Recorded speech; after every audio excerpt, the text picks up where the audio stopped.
마태복음 4장 12절부터 22절까지 제가 말씀 봉독해 드리겠습니다. 예수께서 요한이 잡혔음을 들으시고 갈릴리로 물러가셨다가 나사렛을 떠나 스불론과 납달리 지경 해변에 있는 가버나움에 가서 사시니 이는 선지자 이사야를 통하여 하신 말씀을 이루려 하심이라. 일러스되 스불론 땅과 납달리 땅과 요단강 저편 해변길과 이방의 갈릴리여, 그감에 앉은 백성이 큰 빛을 보았고 사망의 땅과 그늘에 앉은 자들에게 빛이 비추었도다 하였느니라. 이때부터 예수께서 비로소 전파하여 이르시되 회개하라, 천국이 가까이 왔느니라 하시더라. 갈릴리 해변에 다니시다가 두 형제 곧 베드로 하는 시몬과 그의 형제 안드레가 바다에 금을 던지는 것을 보시니 그들은 어부라. 말씀하시되 나를 따라오나 내가 너희를 사람을 낚는 어부가 되게 하리라 하시니 그들이 곧 그물을 버려두고 예수를 따르니라. 거기서 더 가시다가 다른 두 형제 곧 세베대의 아들 야고보와 그 형제 요한이 그의 아버지 세베대와 함께 배에서 금을 깁는 것을 보시고 부르시니 그들이 곧 배와 아버지를 버려두고 예수를 따르니라. 아멘. 오늘 성경 본문을 통해서 오늘 하나님의 복음의 비밀을 여러분 잘 분별하고 하나님의 방식으로 사역을 하는 저와 여러분이 되어지길 소망합니다. 여러분 오늘 본문을 보면 몇 가지 사건이 있습니다. 예수님께서 오늘 본문의 사역을 보면 제자들을 부르신 사역, 이 사역은 언제 있느냐? 침례 요한이 잡히신 이후에 사역을 했다, 이렇게 먼저 얘기합니다. 여러분 성경 보면 12절에 예수께서 요한이 잡혔음을 들으시고, 요한이 잡혀갔다는 거예요. 요한이 왜 잡혀갔느냐? 마태복음 14장 3절 4절 보면 이렇게 얘기합니다. 예수님이 한참 사역을 하고 있을 때 예수님에 대해서 어떤 분들이 침례요한, 죽은 침례요한이 그 영이 들어가서 저렇게 일하는 거야 얘기하니까 침례요한에 대해서 약간 설명을 해줘요. 마태복음 14장 3절 4절 한번 볼까요? 전에 헤롯이 그 동생 빌립의 아내 헤로디아의 일로 요한을 잡아 결박하여 옥에 가두었으니 이는 요한이 헤롯에게 말하되 당신이 그 여자를 차지한 것이 옳지 않다 하였습니다. 이렇게 표현합니다. 헤롯이 그 동생 그 빌립의 아내를 취했다는 거예요. 이 이스라엘 역사에 보면은 형이 죽어가지고 아들을 못 있었을 때 둘째가 씨를 내어주는 이런 일은 있었어도 성경에 보니까 동생의 아내를 취해가지고 동생의 아내를 빼앗아서 자기 아내로 잡는 거는 이런 건 없다는 거예요. 무슨 말인지 이해가시죠? 물론 지금도 형수에게 있어서 씨를 뿌리는 것도 이해가 안 가지만 지금 문화는 당시 때는 계대혼인법이라는 게 있어서 그게 통용이 됐던 것 같아요. 뭐 여러 가지 문화가 있었지만, 그렇지만 동생의 아내를 취해서 뺏어서 자기 아내로 삼는다는 것은 이거는 있을 수가 없는 거죠. 그래서 하나님의 부르심의 사역을 했던 침례 요한이가 그런 것은 있을 수 없는 거다. 세상이 아무리 타락해서도 그거는 있을 수 없는 거다라고 얘기했더니 그때 잡혀 들어갔다는 거예요. 여러분 이 말을 통해서 여러분 생각해 봐야 돼요. 침례 요한이가 잡혀 들어갔던 이 사건을 여러분 생각 많이 봐야 됩니다. 왜냐? 굉장히 중요해요. 침례 요한은 제사장이잖아요. 유대인들에게 있어서 인정하는 아론의 후손을 이어받는 이 명문가죠. 정통성 있는 제사장 가문입니다. 그 제사장 가문에 사역을 하고 있는 사람을 함부로 건들지를 못했어요. 그런데 정치적인 그런 것을 얘기하니까 그걸 갖고 문제를 삼아서 종교적인 지도자, 신앙적인 지도자를 감옥을 가게 하고 결국은 죽이게 됩니다. 오늘 본문에 보면 오늘 본문의 사건은 침례 요한이가 옥중에 갇혀있는 그때, 아직 침례 요한이가 죽음에 이르는 때는 아니에요. 아직. 무슨 말 이해가시죠? 침례 요한이가 옥에 갇혔을 때 그때서야 비로소 예수 그리스도가 사역을 하셨다는 것입니다. 그러면 침례 요한이 옥중에 갇히기 전에 예수님은 무슨 일을 하셨어요? 예수님은 무슨 일을 하셨을까요? 성경에 보면 침례 요한은 옥에 갇히기 전에 제일 먼저 무슨 사역을 했느냐? 하나님의 음성을 듣고 하나님의 사역을 예비하기 위해서, 예수 그리스도의 사역을 예비하기 위해서 요단강에 가서 뭘 줬느냐? 침례를 줬다는 것입니다. 침례를 줬던 이 사건은 성경에 보면 크게 세 가지로 구분을 합니다. 첫째는 주의 길을 예비하러 갔다. 주의 길을 예비하러 왔다고 얘기합니다. 성경에 보면 그렇게 나와요. 주의 길을 예비하러 왔다. 주의 길을 예비하러 왔다는 얘기는 무슨 얘기냐면 예수님이 오시기 전에 먼저 와서 예수님이 이 땅에 와서 사역을 잘 할 수 있도록 그런 사역을 이 땅에 오셔서 감당했다는 것입니다. 두 번째, 침례 요한이가 줬던 이 침례는 죄사함을 받게 하는, 회개케 하는, 죄사함을 받게 하는 침례를 줬다라고 얘기합니다. 이것도 굉장한 이슈예요. 왜 굉장한 이슈냐? 2000년 이상을 모세 때부터 그죠? 죄사함을 받으려면 어떻게 했어요? 1년에 한 번 속죄제를 드리고 양이나 소나 기타 다른 짐승의 새나 이런 것을 가지고 가서 피를 흘려야 하는, 짐승의 피를 흘려서 어디에 가세요?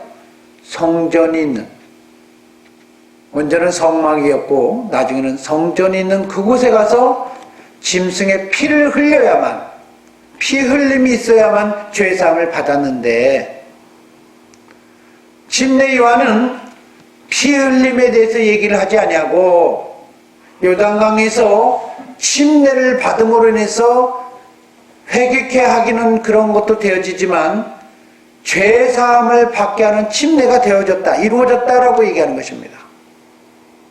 그래서 죄사함은 어떤 방식으로 바뀌었느냐? 침례 요한 때부터 여러분 성경에 보면 죄사함은 어떻게 하냐? 하나님을 바라보는, 물은 베드로서신에 보니까 우리를 구원하는 표인데 육체의 더러움을 제하여버리는 것이 아니라 우리가 선한 양심으로 하나님을 바라보는 것, 찾아가는 것, 이것이 바로 침례 요한이가 행했던 그 물의 의미다, 이게 말합니다. 그래서 무슨 얘기냐? 하나님을 바라보고 의지하고 그렇게 하게 함으로 인해서 죄사함을 얻게 하는 침례를 줬다라고 얘기하는 것입니다. 그 다음에 침례 요한이가 침례를 주는 요인 중에 하나가 또 한 가지가 뭐냐면 성경에 보면 이렇게 표현합니다. 예수님께서 말씀하신 게 뭐냐면 이렇게 표현해요. 우리가 한번 요한복음 1장 31절에 보니까 이렇게 써져 있습니다. 나도 그를 알지 못하였으나 내가 와서 물로 침례를 베푸는 것은 그를 이스라엘에 나타내려 함이라. 누구를요? 하나님의 보내신 아들, 하나님의 보내신 예수 그리스도를 이스라엘에 나타내려고 침례를 줬다는 것입니다. 그래서 그는 누구인지도 모르고 침례를 줬어요. 침례 요한은. 그런데 침례를 주시라고 하신 음성이 뭐라고 했냐? 어떤 사람에게 침례를 줄 때에 성령이 비둘기같이 내려와서 그의 임하거들랑 그가 누구인 줄 알라? 하나님의 보내신 사람, 하나님의 사람, 바로 그리스도인 줄 알라. 이렇게 음성을 들었던 것입니다. 그래서 침례 요한은 예수 그리스도를 침례를 주면서 예수 그리스도가 진짜 세상 죄를 짊어질 하나님의 어린 양이라는 걸 그때 알게 되었던 것입니다. 그래서 예수 그리스도는 침례 요한에게 침례를 받음으로 인해서 최초의 사람, 한 사람이 예수가 누구인 줄을 알게 되어지는 사람이 생긴 거예요. 그렇죠? 예수가 누구인 줄 누구만 알아요? 침례 요한만 알게 됐던 거예요. 그래서 이 침례 요한은 가만히 있지 아니하고 예수 그리스도에서 증거를 하게 됩니다. 언제 증거예요? 바로 그 다음에 성경에 보면 그 이튿날이라고 증거하지만 사실은 그 이튿날이 아니에요. 왜 제가 그 얘기하느냐? 예수 그리스도께서는 침례 요한에게 침례를 받으신 이후에 성령의 이끌리심 받아서 광야로 이끌러 갔다 이렇게 표현합니다. 그렇죠? 그러면서 40여일 동안 뭐 했어요? 광야에서 줄이시고 밥도 못 먹고 음식도 물도 못 먹고 이렇게 줄이는 생활을 하면서 무슨 생활이냐? 시험을 받았다라고 얘기합니다. 40일 동안 광야에 있었기 때문에 여러분 광야로 가서 이끌어 갔으니까 침례 요한을 만날 수 있어요? 없어요? 없는 거죠. 아마 40일 지나고 나서 예수 그리스도가 이 땅에 이제 사역을 본격적으로 하려고 드러내서 오고 있는데 이제 또 갈릴리로 이제 이렇게 사역을 하고 막 그런 일을 하려고 하고 있는데 오늘 본문 보니까 이렇게 표현합니다. 본문 전에 여러분 성경 보면 요한복음 1장 35절부터 42절 이렇게 표현합니다. 이튿날 요한이 자기 제자 중 두 사람과 함께 섰다가 예수께서 건의심을 보고 말하되 보라 하나님의 어린 양이로다. 누구한테 증거를 해요? 그전에는 하나님의 역사하심, 하나님의 일하심을 통해서 침례를 주는 동안에 자기가 누구를 알았냐? 하나님의 어린 양, 세상 죄를 짊어질 어린 양, 이걸로 자기는 표적을 통해서 알았다는 것입니다. 그러면서 알고 나서 침례 요한이 예수님이 이제 시험을 받으시고 내려와셔서 사역하셨던 것 같아요. 그렇죠? 그러셔서 제자들한테 얘기를 해요. 저분이 말이야 하나님의 어린 양이야. 내가 그때 말했던 침례를 줘야 되는 그 이유가 저분 때문에 침례를 준 거야 하면서 오늘 성경에 보니까 하나님의 어린 양이라 봐라 이렇게 얘기를 합니다. 그 소리를 들었던 두 제자 중 두 제자예요. 두 제자는 예수님한테 찾아가요. 근데 그 제자 중 한 사람은 누구였느냐? 성경에 보니까 베드로의 형제, 시몬 베드로라는 형제의 누구? 안드레였다. 동생이었다. 그죠? 그 안드레와 또 다른 사람이라고 성경에는 등장하지 않습니다. 누군지는 몰라요. 그러나 침례 요한의 제자였던 그 두 사람이 예수 그리스도에 대해서 찾아갑니다. 그러면서 찾아가니까 예수님께서 뭐라 했냐? 예수님께서 뭐라 했냐면 이렇게 표현합니다. 너희는 무엇 때문에 나를 따르냐? 이게 무엇을 구하느냐? 자꾸 예수님을 따라가 보니까 야 무엇을 나한테 구하고 있습니까? 이렇게 물어보는 거예요. 무엇을 나한테 구하려고 이렇게 봤습니까? 그러니까 예수님께서 랍비여 어디 계시오니까? 진짜 어디 계신가요? 진짜 누구냐 이거예요. 물어보는 거죠. 일종의 번역은 그렇게 했지만 누구냐 물어본 거죠. 그러니까 예수님께서 말씀하신 뭐라 했냐면 와서 보라 이거예요. 와서 보라. 내가 누구인지를 그렇게 궁금하면 와서 보라는 거예요. 와 보라. 그래서 요한복음 1장 35절 42절의 말씀을 보면 그렇게 와 보라고 그래서 저 이제 숨어서 보지 않냐고 공식적으로 예수님을 동행합니다. 예수님과 동행하면서 그날 함께 다녔다는 거예요. 다녀보니까 이 두 제자 중 한 사람인 안드레가 뭐라고 했냐? 침례 요한이 증거했던 바로 세상 죄를 짊어질 하나님의 어린 양이라는 확신이 왔던 것 같아요. 그래서 그는 자기 형 시몬에게 찾아가 가지고 말합니다. 우리가 메시아를 만났어. 우리가 메시아를 만났어. 그리스도를 만났다는 얘기죠. 그러면서 예수께로 데리고 옵니다. 예수님께 데리고 와요. 이때는 예수님께 데리고 온 거예요. 누가요? 안드레가. 또 다른 사람과 함께. 그렇죠? 데리고 옵니다. 그러니까 데리고 왔을 때 예수님께서 그 사람을 향해서 뭐라 했냐? 요한의 아들 시몬아, 장차 개바라. 장차 개바라. 그래서 사도행전 예수님 베드로를 개바라고도 나오기도 하고 베드로라고 번역하고 막 이렇게 표현하죠. 예수님의 말씀은 장차 개바라 하리라. 이렇게 표현합니다. 개바는 베드로라 이렇게 표현합니다. 너 나중에 베드로 믿음이 생길 거야. 이해하시죠? 이게 개바라는 것이 이제 뭐 성경 보니까 헬라 말로 했는지 뭐 무슨 말로 했는지 몰라도 번역하면 베드로라 이렇게 표현했다고 얘기해요. 너는 나중에 베드로가 될 거야 이렇게 표현했다는 겁니다. 한마디로 말씀. 그때 예수님께서 베드로를 향해서 넌 날 따르라 내가 너를 사람을 낚는 어부가 되게 하리라 말씀하셨습니까? 아니죠. 너는 나중에 믿게 될 거야. 지금 너는 믿지 않지만 너는 나중에 믿게 될 거다라고 얘기하는 것입니다. 여러분 믿었게 개발하는 게 아까 성경 한번 볼까요? 요한복음 1장 41절에 42절부터 42절 예수께 오니 예수께서 보시고 이르시되 네가 요한의 아들 시몬이 장차 개바라 하리라. 개바라는 거 뭐예요? 번역하면 베드로라라고 번역기에 써져 있죠. 그렇죠? 이게 무슨 얘기냐? 너는 지금 믿음이 있다 없다? 없다는 거예요. 여러분 마태복음 16장에 보면 너는 나를 누구라 하느냐라고 얘기할 때 예수님께서 사람들이 나를 누구라 하냐라고 물어볼 때 예수님께서 그렇게 물어볼 때 제자 중 한 사람 베드로가 저는 그리스도시요 살아계신 하나님의 아들이다 이렇게 표현하니까 내가 베드로 이해하시죠? 이게 그러면서 개바라는 말씀이 성취가 될 줄입니다. 그래 안 그래요? 믿음이 생겨요. 그래서 너의 그 믿음 위에 교회를 세우겠다 이렇게 표현합니다. 여러분 무슨 얘기냐면 너는 지금 나를 믿지 못하고 의심스럽고 지금 있지만 너는 믿어질 수 있는 사람이야. 너는 나를 믿을 사람이야. 이렇게 성경에 보면 얘기하고 있는 것입니다.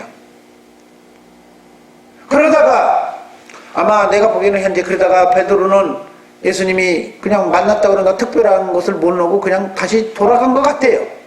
일상생활로 돌아간 것 같아요. 바로 다른 건 아니죠. 여기서 보면 아까 위에 요한복음 1장 40이니까 자기 부인하고 떠나고 막 예수님 따랐다 이런 얘기 안 나오잖아요. 안 따랐다는 얘기죠. 그런데 여러분 잘 보셔야 됩니다.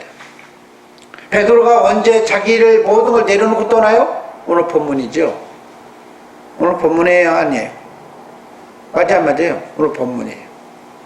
자, 마태복음 4장 오늘 성경 보니까 12절부터 보니까 이렇게 변합니다. 예수께서 요한이 잡혀 있었음을 들으시고 그러니까 그런 사역을 하다가 요한이 헤롯이라는 사람을 보면서 정치에 관여를 하면서 옥에 잡혀가는 거예요. 그러니까 시간이 꽤 지난 것이죠. 무슨 말 얘기하세요? 시간이 좀 지났다는 얘기입니다. 요한이 잡히셨다는 얘기는 침례를 주다가 잡혔다는 얘기는 꽤 지났다는 얘기예요. 그러니까 대략 뭐 한두 달은 지난 것 같아요. 뭐 성경적으로 왜냐 40일 지났으니까 사용. 그러니까 침례를 주시고 난 다음에 한 40일 지났으니까 그렇지 않습니까? 요한이 그 동안에 뭔 일이 이 나라에 뭔가 있었던 거죠.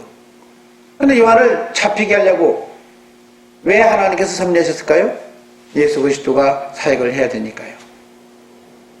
그래서 예수님에 대해서 요한이가 뭐라고 했냐? 그는 흥하여야 되겠고 나는 쇠하여야 되는 게 맞지만 그것이 이루어지는 사건이 오늘 성경에 보니까 침례 요한이가 말에 대해서 정치에 대해서 말을 한마디 함으로 인해서 그런 일이 현실이 되어지는 거죠. 여러분 세상에는 우연이 없습니다. 요새 정치인에 대해서 목회자가 이런 말처럼 말하고 해서 어떤 사람이 옥중에 살고 있기도 하지만 이 또한 하나님이 뭔가 일을 하고 있다라는 것입니다. 우리는 부정적으로만 보지만 부정적으로 다 볼 필요가 없어요. 하나님이 뭔가 일을 이루려고 하시는 거다. 오늘 성경에 보면 요한이 잡혀 있었음을 들으시고 오늘 성경에 보면 갈릴리로 뭐라 했었어요? 물러가셨다가 예수 그리스도가 어디로 어떻게 살아요? 첫 번째 요한이 잡히시고 난 다음에 첫 번째 예수님은 무슨 사역이냐? 이사를 해요. 원래 나사렛 사람이었잖아요. 나사렛에 사는데 가버나움으로 이사를 해요. 왜 이사를 할까요? 여러분 왜 이사를 할까요? 여러분 생각해 봐야 돼요. 왜 가버나움으로 이사를 가실까요? 나사렛 사람이잖아요. 나사렛 예수인데 왜 가버나움으로 이사를 할까요? 여러분 성경에 보면 성경에는 여러 가지가 있지만 여러분 이렇게 표현합니다. 납달리와 스불론과 납달림이 지경의 해변에 있는 가버나움에 사시는데 이것은 선지자 이사를 통해서 하신 말씀을 이루려 하십니다. 이러면서 이렇게 표현합니다. 15절부터 16절 볼까요?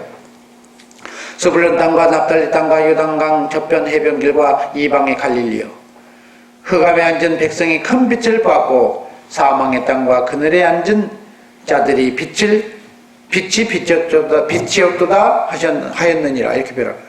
이 얘기는 무슨 얘기냐면 예수 그리스도가 사역을 하기에 있어서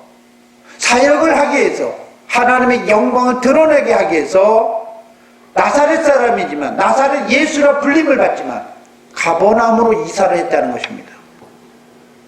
여러분 나사렛에 살고 있는 동안에는 여러분 갈릴리 사람들에게 나사렛 사람들에게 다른 사람들에게 복음의 사역을 할 수가 없었다는 거예요. 침례 요한이 살아있는 한 사람들에게 있어서 침례 요한이 사람들의 포커스가 되어지고 이슈가 되어지기 때문에 그 사람이 살아있는 동안에는 하나님의 영광이 드러나지 않는 것입니다. 그래서 그런 사람들은 가야 된다는 거예요. 주님이 일할 수 있는 환경이 되어야 되기 때문에 어떤 사람은 말에 실수를 해서라도 그 사람은 내려놓고 누구를 보게 합니까? 하나님을 보게 하는 거예요. 가끔가다 목회자가 실수하게 하는 이유가 뭘까라고 저는 하나님께 물었습니다. 그렇게 잘 쓰임받은 목회자들이 왜 실수를 해가지고 덕을 끼치지 못하고 무너지게 그런 일이 벌어질까? 물론 본인들의 실수도 있죠. 그러나 그 또한도 하나님께서 그 사람이 아닌 누구를 보게 한다? 여러분 하나님을 보게 하는 것이 목적이라는 겁니다.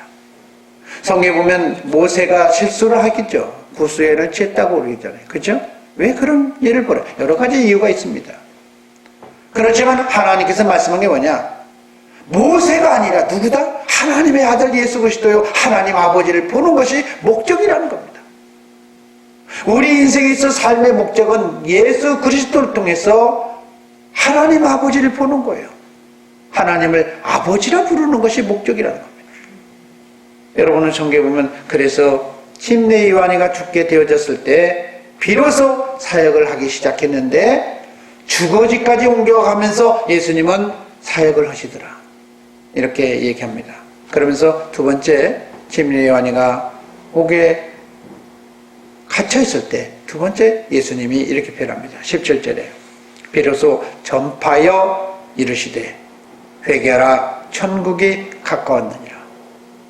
이 얘기는 무슨 얘기냐면 비로소 예수 그리스도가 사역을 시작했다는 겁니다. 예수 그리스도가 우리에게 있어서 사역을 할 수 있는 최적의 상황입니까? 아니면 저와 여러분이 지금 그 상황에 우리가 걸림돌이 되고 있습니까? 생각해 봐야 되는 것입니다.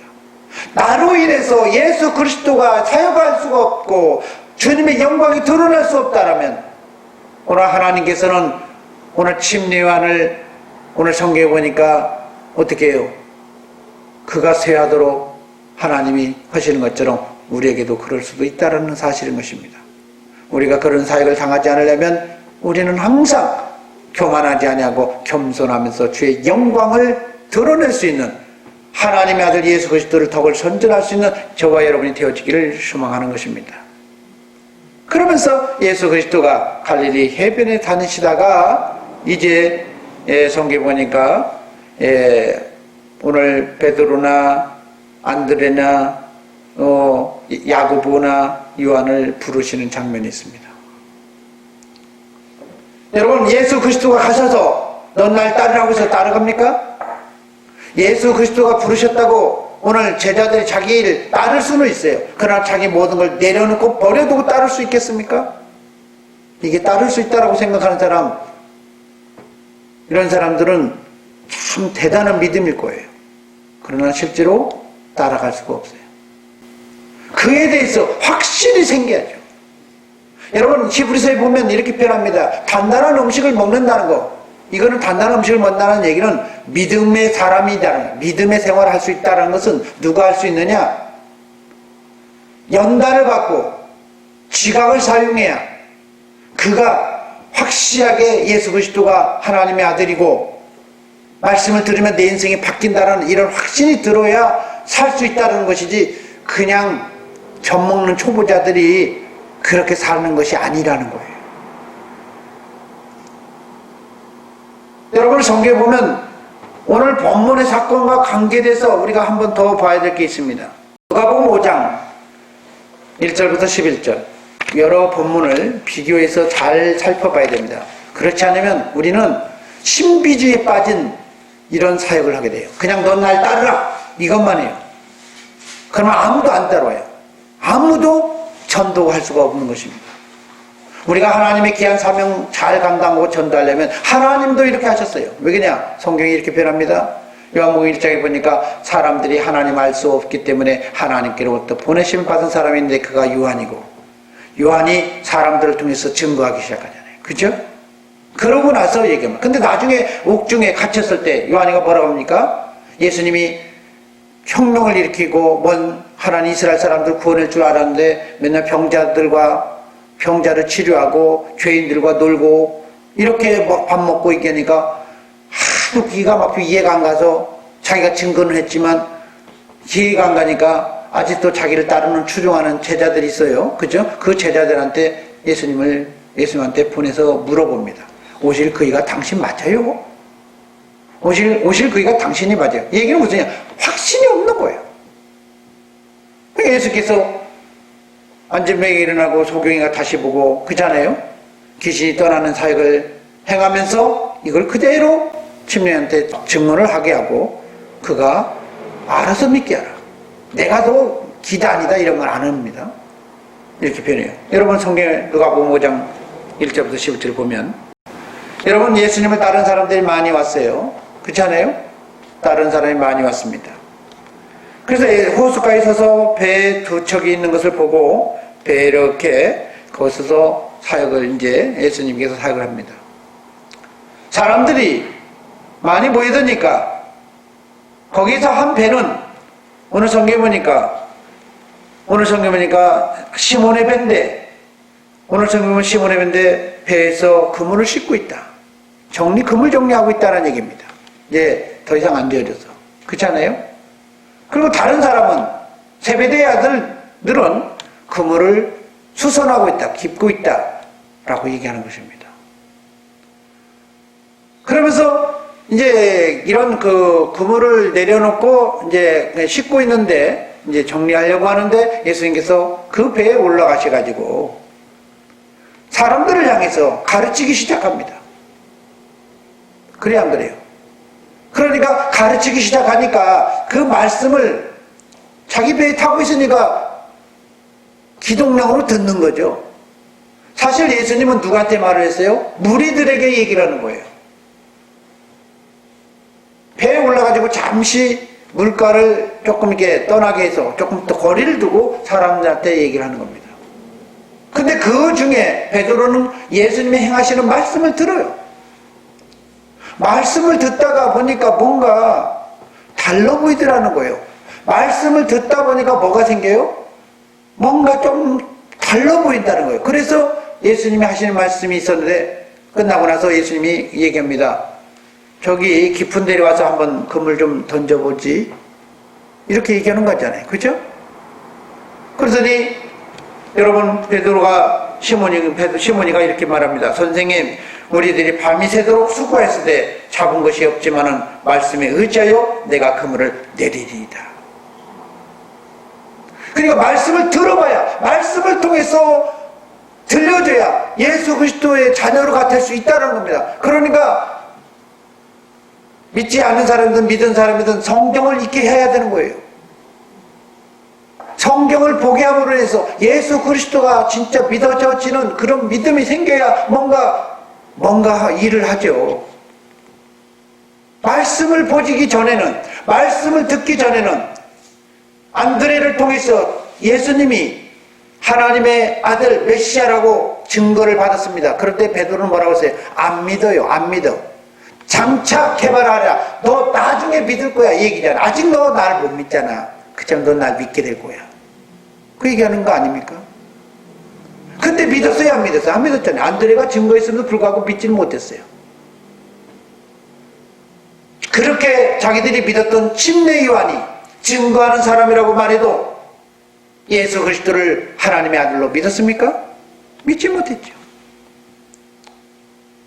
그러다가 자기 인생의 삶이 이제 기진맥진하고 더 이상 고기도 안 잡히고 이런 상황 속에서 예수님이 배에 올르셔가지고 말씀을 전하는데 그 말씀이 뭔가 되어질 것 같아서 그 말씀을 순종하고 한번 해보기로 결정을 해요. 뭐 때문에요? 말씀을 듣는 중에 힘이 생겨서. 여러분, 사람들을 향해서 내가 정말로 태신자들이 있다고 불신자들이 있다면 어찌든 간에 교양으로 있든 정말로 경전으로 있든 말씀을 보게 하라는 겁니다. 말씀을 보아야 사람들이 동요가 생기기 시작합니다. 마음에 동요가 생겨요. 그러면서 진짜 예수님에 대해서 믿어볼까 말까 결정하기 시작하는 것입니다. 그래서 어느 성경에 보면 말씀을 마치시고 시몬에게 이르되 깊은 데로 가서 그물을 내려 고기를 잡으라 명령했을까요? 이렇게 요청하니까 이렇게 썼지만 한번 내려보시지 않을래요? 이렇게 했겠죠. 그렇잖아요. 아직 죽고 주인도 아닌데 막 내라 하면서 때립니까? 그렇잖아요. 그랬더니 시몬이 이렇게 변합니다. 선생님, 우리가 밤이 새도록 수고했을 때 잡은 것이 없지만은 말씀에 의지하여 내가 그물을 내려보겠습니다. 자, 말씀에 의지하여 거기를 내려보죠? 그래, 내리겠다고 하니까 내리러 갑니다. 그렇게 하니까 고기를 잡은 거 힘이 많았다. 그래서 그물이 찢어질 정도로 막 힘이 가는 거예요. 그러니까 막 찢어지고 막 고기를 이제 어마어마하게 잡았어요. 잡았어요? 안 잡았어요? 잡았죠. 어마어마하게 잡았습니다. 이 잡았으니까 어떻게 해요? 더 이상 그물은 찢어져 가고 방법이 없으니까 이거 아깝잖아요. 잡아놨는데 막 이제 찢어지고 막 상황이 이렇게 되니까. 그래 안 그래요? 그러니까 시몬 베드로가 누가복음 5장 6절부터 그렇게 하니 고기가 잡은 거 힘이 많아 그물이 찢어졌다. 7절 이에 다른 배에 있는 동무들에게 손짓하여 와서 도와달라. 다른 배에 누가 있었어요? 다른 배에서 이 사람들은 근처에서 잡았으니까 거기서 뭐하고 있어요? 그물을 깁고 있는 거죠. 세베대 아들들, 그죠? 두 사람들이 그물을 깁는데 와서 좀 도와줘. 와서 좀 도와줘. 엄청 고기 많아. 많이 잡았어. 도와줘. 그러니까 그 사람들이 배를 끌고 와서 그냥 그래요. 배를 끌고 와서 어떻게 해요? 같이 와서 동참하는 거죠. 그렇게 써지지 않습니까? 와서 도와달라니 그들이 와서 2배의 채움에, 그러니까 한 배가 막 가다가 2배가 된 거예요. 그죠? 그렇게 됐을 때 어떻게 됐습니까? 고기를 많이 잡고 나서 이렇게 표현합니다. 세베대 아들 시몬의 동업자 그 다음에 야고보와 요한도 놀라 자빠졌어요. 근데 시몬 베드로가 무슨 고백을 해요? 이런 상황을 보고 8절에 한번 볼까요? 무슨 고백을 해요? 예수의 무릎 아래 엎드려 이르되 주여 나를 떠나소서. 내가 뭐하는 사람? 나는 죄인이로소이다. 이게 무슨 얘기일까요? 예수 그리스도가 하나님의 아들이라고 동생을 통해서 증거되었잖아요. 믿었어요? 안 믿었어요? 처음에? 안 믿었잖아요. 그런 안 믿었던 사람이 자기가 말씀에 의지하여 그 삶을 내려보고 그 삶을 경험해 보니까 예수 그리스도를 당장의 주인으로 고백합니다. 당신이 세상의 주권자 맞아요. 하나님의 아들 맞아요. 고백하는 겁니다. 여러분, 어떻게 예수 그리스도를 영접하고 자녀가 될까요? 그냥 넌 날 따라하면 구원받을까요? 그냥 예수 믿으라면 믿어질까요? 여러분, 그렇게 믿어진 사람은 없습니다. 여러분, 그렇게 믿으셨습니까? 예수 영접하라고 해서 바로 믿었습니까? 한순간 영접한다고도 진짜 예수를 믿는 사람, 인격적인 예수를 믿는 과정은 여러분, 성경을 통해서 예수 그리스도를 알아가고, 그러면서 알아가줬을 때 비로소 맡겨서 내가 무능하고 나는 아무것도 할 수 없구나 인정되어지면서 주님을 주인으로 고백하지 않았습니까? 여러분, 오늘 본문 다시 보시기 바랍니다. 오늘 본문은 침례 요한이가 죽고 난 다음에 갈릴리 해변에 다니시다가 여러분, 시몬 베드로와 시몬과 안드레를 바다에 그물 던지는 걸 보시고 넌 날 따라오라니까 따라왔다고 그러잖아요. 그죠? 그렇게 따라오는 사람 있어요? 세상에 그렇게 믿는 사람은 없어요. 여러분, 그것이 아니기 때문에 성경에 보면 마태복음, 마가복음, 누가복음, 요한복음을 통틀어서 이런저런 다각적으로 설명하는 겁니다. 여러분, 잘 들어야 돼요. 예수 그리스도를 믿는다는 것은 그냥 되는 게 아니에요. 그래서 예수 그리스도는 우리에게 요구하십니다. 마태복음 28장에 보니까 모든 족속으로 제자를 삼아서 아버지, 아들과 성령의 이름으로 침례를 주고 자기를 부인하고 예수를 믿게 하고 하나님 아버지를 주인으로 고백하고 그러면서 가르쳐서 지키게 하라는 겁니다. 양육을 받고 성경을 통해서 훈련받고 받아야 사람이 하나님을 인정하고 정말로 예수 그리스도를 주인으로 고백하는 이 사람이 되어지는 거예요. 여러분, 시몬 베드로의 인생을 한번 보세요. 그렇게 쉬운 게 아니었어요. 나중에 부활하셨을 때에도 제일 먼저 세상으로 가려고 했던 사람이 누구예요? 시몬 베드로입니다. 여러분, 우리의 삶을, 자기 삶을 부인하고 예수 그리스도 안에서 살려고 하는 것, 이거 쉽지 않습니다. 그래서 날마다 성경을 상고하고 성경을 묵상하면서 하나님의 뜻이 무엇인지 하나님을 경험해야 돼요. 하나님을 경험하지 않은 사람은 이미 죽은 사람이에요. 우리 하나님은 죽은 사람에 대해서는 관여하지 않습니다. 아브라함의 하나님, 이삭의 하나님, 야곱의 하나님, 이런 사람에게 하나님이 관여를 하지, 하나님을 하나님으로 믿는 사람, 예수님을 주인으로 고백하는 사람, 이런 사람에게 한번 관여하지, 그냥 논리적으로 예수 그리스도를 믿는다고 해서 하나님이 관여하는 게 아니에요. 여러분, 성경에 보면 예수님께서 자기를 찾아올 때 항상 물어봅니다. 내가 너의 삶을 해결할 수 있는 능력자로 믿느냐? 내가 하나님의 아들로 믿느냐? 그걸 물어보더라고요. 근데 이 믿음이 어떻게 생겨요? 다른 사람이 증거했다고 해서 그게 믿음이 생기는 게 아니에요. 말씀을 통해서, 말씀이 뭐예요? 하나님의 말씀이 예수 그리스도를 증거하잖아요.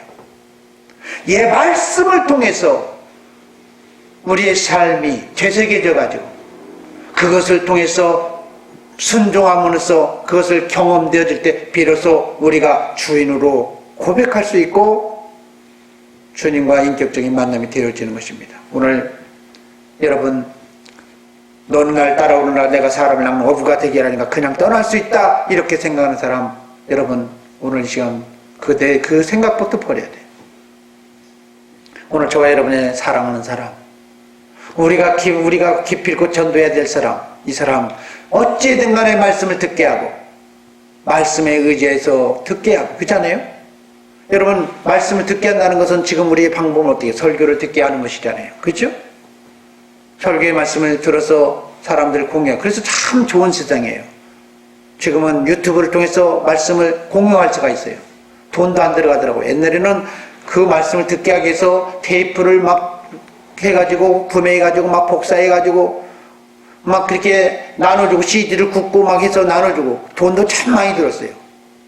그런데 지금은 유튜브에 딱 보면 그냥 소스만 딱 보내주면 끝나더라고. 이야, 하나님이 돈 안 들고 기가 막히게 전도할 수 있도록 길을 열어놨더라고요. 여러분, 예수 그리스도를 오늘 많은 사람들이 자기를 부인하고 예수 그리스도를 전하고 예수 그리스도를 따를 수 있도록 오늘 저와 여러분이 귀한 사명 잘 감당해서 하나님의 쓰임받는 저와 여러분 되어지기를 소원합니다.